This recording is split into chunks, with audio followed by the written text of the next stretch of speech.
Welcome to more DC Metal! This is the DC event that is going on in which Batman's curiosity got the better of him. He tapped into the dark multiverse, bringing forth a bunch of evil Batmen who came in to basically destroy the Earth Prime or Earth Main or whatever we call the main DC universe at this point.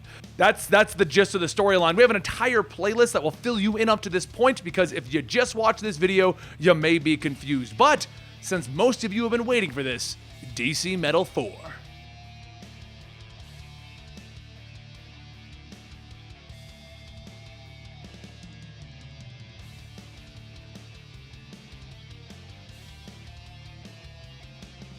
As Bruce is held in the dark multiverse of the battery fueling the darkness, he begs, please, no more. Just then 3 Superman clones lift him up, telling him, easy now, we're here to save you. And the good news is, we no longer need you. With Superman coming here and becoming the Great Battery, the Earth is slowly coming within reach. Soon we'll be able to cross over and claim it for ourselves. But we should hurry along and get far away from Superman. It's time to go gently into that good night. Bruce pulls back, taking the glove off of the Batman-themed clone, shouting, like hell I am. The real Clark never had any imagination for weapons. If you are his greatest fears of me, then this tech is based off the things that he saw in the Batcave, and I know my own toys well. This gauntlet is called Five-Finger Death Punch, and it's got every color of kryptonite from gold to periwinkle. One makes him sparkly, another's gonna make your flesh dissolve. What I can't really remember is which is which. The question is, how super are you farm boys feeling today? One of the clones says, anything you use will affect your Superman as well. You wouldn't dare. And Bruce stops him, telling him, you've had me locked up for 30 years. You have no idea what I would do. Bruce then starts shaking his Clark, telling him, you need to wake up. You're at the center of some raging. But then he stops as the clones push towards him, and Bruce remembers something the Dream told him. Call me in the place of the Black Sun. He yells out, calling to Dream to help them. And suddenly, poof.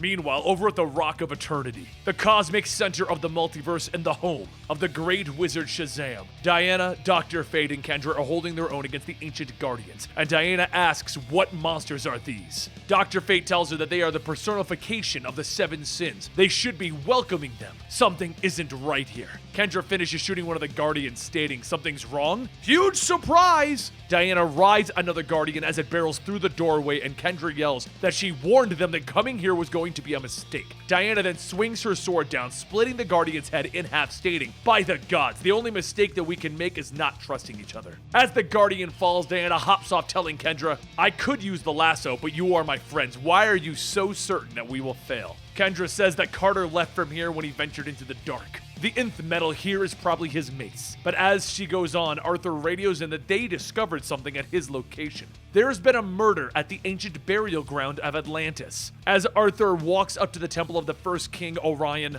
he asks one of the fish what he saw. The fish tells him darkness. Those who came blinded them. Who would do this to the sacred temple? Slade Wilson, aka Deathstroke, looks at the glowing glass and he stabs into it, telling him, whoops. Arthur slams his head down, shouting, I told you before, anyone who touches the tomb is banned from Atlantis forever. Slade tells him, go ahead and sue me, I really don't talk to fish, but before you harpoon me, why don't you take a look? Arthur then looks into the hole and he says, gods, a portal? Slade tells him that he can sense the nth metal down there. Time to sink to new depths, huh? Meanwhile, over at Thanagar Prime, Hal messages Diana, telling her that the Eagles have landed. They are en route to meet with the High Ruler to request whatever the nth metal here is. Diana tells him to make sure he gets it at all costs. As the Thanagarian guards walk Hal and Mr. Terrific along with the plastic man-egg, Hal says that he still doesn't understand how he didn't know about this place's existence. Mr. Terrific tells Hal that this is what they call a phased presence. This place exists at multiple places at one time. A voice then calls out to the two of them, welcoming them, and says to allow him to introduce himself. His name is Onomar Sin, the ruler of Thanagar Prime. Terrific kneels down, stating, Lord Sin, we are here on a vital mission. The Earth has been attacked by the dark multiverse. We have come seeking. But before he can finish, Onomar says, the nth metal, I know. I have consumed what we had left. It is now in my cells. For eons, I was the nemesis of the Thanagarian Empire, but now I have taken my rightful place on its throne with the help of my new ally, the most powerful telepath in the universe. Starro pokes out from behind the throne and telepathically yells, "Ha ha! I'm back, losers! You thought I was dead, but I regrew myself from a piece of my own tentacle! Now get this, I no longer need my psychic face spores to control your puny minds, just my will and an eyeball." Mr. Terrific steps up telling Onimar that he must ignore this psychopath and listen. If Barbados sinks the Earth, everything including him will fall. Onimar laughs, telling him that's where you're wrong. A screen appears projecting an image of a giant cannon, and Onimar tells him that the Thanagarians have known about the Dark for eons, which is why they've watched them so closely from this invisible perch and constructed this, the Phoenix Cannon. Fueled by super metals, it is capable of raising the Earth should the legions of the Dark ever cross over there. It is locked onto Earth's core, and it will never change targets. At first, I thought of destroying the Earth and being done with it all, but then I had an idea. And now, thanks to you, you have brought me the final piece that I needed. Take them away and grab the plastic man-egg! One of the guards throws a net over Hal and Mr. Terrific, and as Hal tries to use his ring, he realizes nothing is happening. Starro yells that the ring is not the problem, chump. It's your stupid brain! I have slowed the synapses of your frontal cortex, making it so that you can't even create a full train of thought! Hal shouts, that's impossible! My will is stronger, I'm going to... Wait, what was I? Elsewhere, Superman begins to wake up asking Bruce if he's there. Bruce tells him that he's here and they might be lost in the dark. And then a voice says no, not lost. And then Dream appears before them. Bruce lunges at him shouting, do you realize how long I've been trapped? You did nothing to stop this from happening. Why help now? If you cared so little. Dream waves his hand, sending the two of them through the pages of a book, telling them not to presume what he may or may not care about. He is Daniel, Lord Shaper, the Dream Weaver, the king of the Riddle Realms. Some call him the Sandman, but this story is far more personal for him than they understand. As the light shines, Clark and Bruce find themselves floating into a library, and Clark says that this place feels alien, yet so familiar. Dream tells him that it is because they have been here many times before. Every night when they sleep, they walk through this domain. The place is the Dreaming.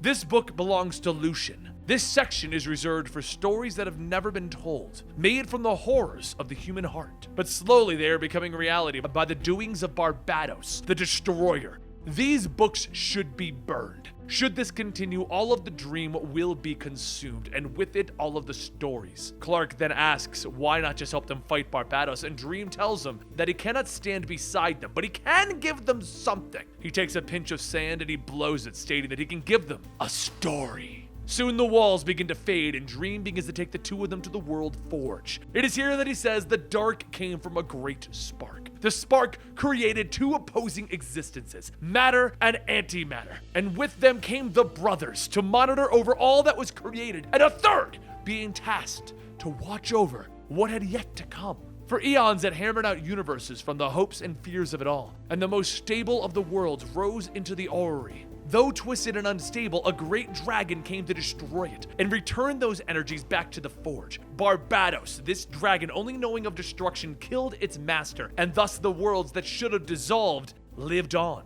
and the forge began to darken. If there is any hope left, it lies in the World Forge, with the last pure, bright metal of possibility before the fires go dark forever. Bruce then asks, what if Barbados has already turned the forge dark? And Dream says, if it is fully dark, then it is all lost. Whereas I cannot assist you, I can create a passage for travel to the World Forge. If you walk with hope and wonder in your hearts, it will take you there. If not, you will be lost in the infinite vastness of the dark multiverse forever. A light begins to shine and Clark says, alrighty, it's time for us to go.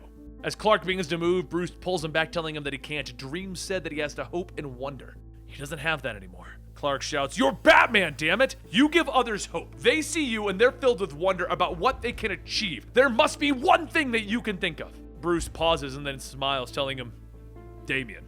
And Clark smiles back as the two walk through the portal. Back at the Rock of Eternity, Diana begins reaching out to everyone but gets no answers. She then asks Dr. Fate if he can sense the mace anywhere, and he tells her yes, faintly. But there's something else. It's on a cosmic scale. I've felt it before, but it is stronger now and it must be coming from something powerful or someone. Diana and Fate look back and they see Kendra standing before the multiversal center, holding something up. Diana looks at it asking, what is it? And Fate yells that it is the astral brain of the Anti-Monitor. If the pure antimatter passes us through the multiverse's center, it could Kendra shouts, blow up the dark once and for all. The Council of Immortals had trusted her. It's the only way to be sure. Diana runs up telling her to wait, but before she can throw the brain in, she falls to her knees, struggling in pain. Diana asks what's wrong, and then there's a loud rip as blood pours onto the ground. A pair of wings spring out of her back, tearing through her body, and Dr. Fate asks if that is still Kendra. The being standing there tells them no, not Kendra, she is Lady Blackhawk, and all roads lead to darkness. Fate prepares to get them out of there, but before he can finish bringing forth the Unk, there's a crack-a-coom as lightning strikes him. Black Adam then floats down telling Diana that there will be no saving today. Diana asks why, and he tells her that he is one of the Immortals, as was Kendra. He has lived long enough to know when to fight. So Vandal Savage and himself struck a deal with Barbados. Now give him the brain, and things will be almost painless. At that time in the Forge of Worlds, Bruce and Clark walk through the portal and they land, and they can see that they are too late. The Forge is dark. Clark says that this can't be how it ends, and Bruce says that Carter swore in his journal that this was supposed to be the place of creation and beginnings, and then a booming voice says, I was wrong, Bruce. The two turned back to see a giant hawk creature and a voice continuing, I am Carter Hall, Dragon of Barbatos, Keeper of the Dark Forge.